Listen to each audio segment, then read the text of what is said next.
అదే RTV app వార్తల్ని క్షణాల్లో చదివే అవకాశం ఉంటుంది. ఒక న్యూస్ పేపర్, ఒక టెలివిజన్ ఛానల్ మీ చేతుల్లో ఎప్పుడూ ఉంటాయి.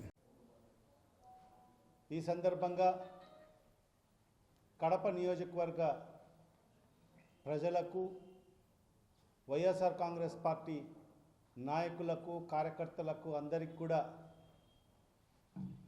27వ తేదీ ఉదయం 10 గంటలకు మన వైఎస్ఆర్ కాంగ్రెస్ పార్టీ ఆఫీస్ నుంచి ర్యాలీ ప్రారంభమవుతుంది. మరి ఆ ర్యాలీ ఇక్కడ నుంచి ప్రారంభమై మరి ఎలక్ట్రికల్ ఎస్సీ ఆఫీస్ వద్ద వెళ్ళి మరి అక్కడ ఎలక్ట్రికల్ ఎస్సీ గారికి ఒక మెమోరాండం ఇవ్వడం జరుగుతుంది.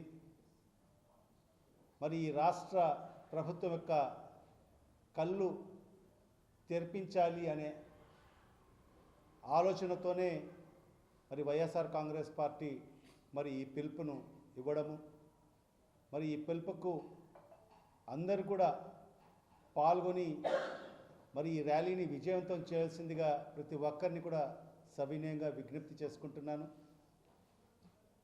మరి మనందరికీ కూడా తెలుసు, చంద్రబాబు నాయుడు గారు ఎన్నికల ముందు ప్రతి సందర్భంలో కూడా, ప్రతి ర్యాలీలో కూడా, ప్రతి పబ్లిక్ మీటింగ్లో కూడా నాకు 40 ఏళ్ల అనుభవం ఉంది,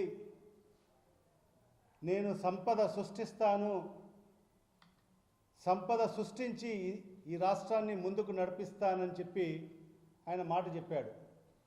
నిజంగా ప్రజలందరూ కూడా ఏదో అనుభవం ఉంది, 40 ఏళ్ళుగా ఆయన రాజకీయాలు ఉన్నాడు కదా, ఏదో సంపద సృష్టిస్తాడంటే నిజంగా ఎక్కడి నుంచో విదేశాల నుంచి లేదంటే కేంద్ర ప్రభుత్వం నుంచి నిధులు తీసుకొస్తాడు, మరి ఈ రాష్ట్రానికి ముందుకు నడిపిస్తారని చెప్పి ప్రజలందరూ కూడా భావించారు.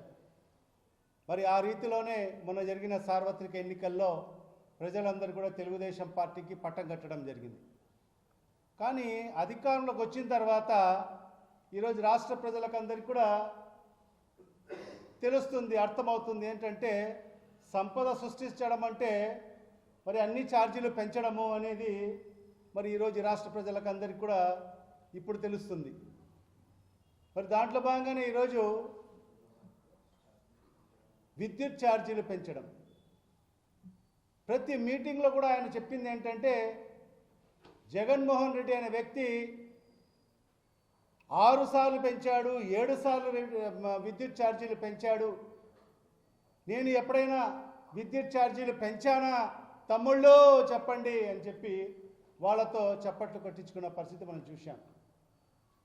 నేను ఎన్నేళ్ళు 14 ఏళ్ళని ఎప్పుడు ఛార్జీలు పెంచలేదు, జగన్మోహన్ రెడ్డి ఈ 5 ఏళ్లలోనే 6-7 సార్లు ఛార్జీలు పెంచాడు. ఈరోజు మీకు మాటిస్తున్నాను,